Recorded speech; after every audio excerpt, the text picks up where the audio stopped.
If we think about the workplace of 2025, a few years out, I think one of the biggest changes we're going to see is what's called the on-demand economy.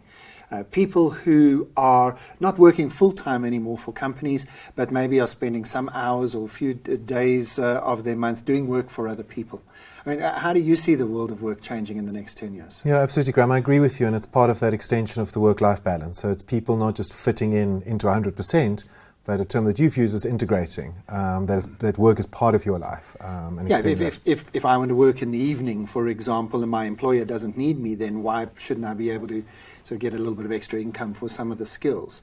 And also, I think a lot of people have very specific skills that would be better shared between maybe 3 or 4 organizations rather than just in one place. So I think it's a big shift coming. Yeah, and I mean, for me, that's an interesting point about working for more than one company, potentially in the same industry as well.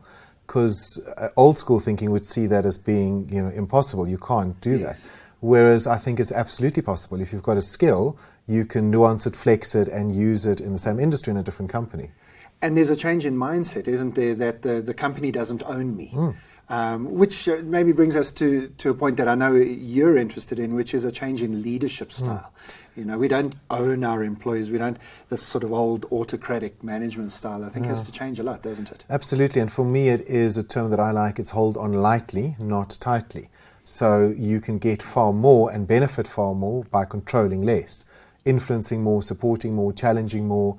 And that means that you need less leadership from a hierarchical perspective, not getting your power from your title or your experience or your age or whatever, but really from what you're contributing to me as an individual and helping me perform better within the organization. So what skills then are people going to need if this is the environment they're heading towards, a very different looking workplace?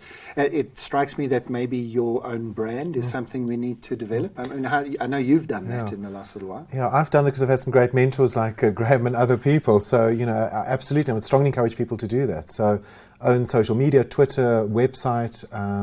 If you haven't registered your name or your identity, do so and own it and drive it. Don't outsource it to a marketing company, PR.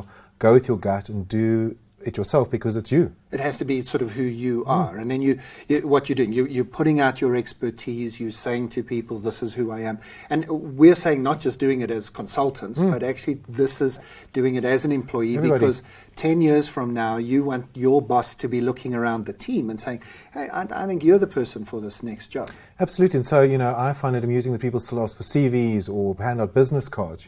For me, that's really outdated. Just do a Google search. Absolutely. Yeah. Do the Google search. Put your stuff out on social media. If you want to find anything out about anybody, go online. And I think that's going to increase more and more. So I'm also anti people who have a Facebook page that's personal, professional, all the rest of it, and gets back to our earlier point. It's integrated. It's not separate from. Who I am at work, at a certain job and a certain social interaction, that's what I am. And an employer or potential contractor should be able to see that. And how would leaders have to change their thinking? I mean, it strikes me that they've got to be helping their teams to develop this and maybe surrounding themselves with really talented people. I think it's going to require even more leadership from people that aren't insecure, that are comfortable that there are people on teams that are far better than them at certain aspects. And so at times you may be the boss, but you're going to be lesser than somebody on your team who has that expertise or that skill set. But ultimately, the whole organization, the whole team, the whole project will move forward. So it's going to require people who are self-confident and who are going to be happy to be challenged and are going to be happy to be worked out of a job, which is exciting because there'll be more opportunities. Well, we hope so. The world of 2025 is coming quickly. As we often say at Tomorrow Today, the future is coming. Are you ready? I think we've got some good tips, and future is exciting as well. So looking forward to it.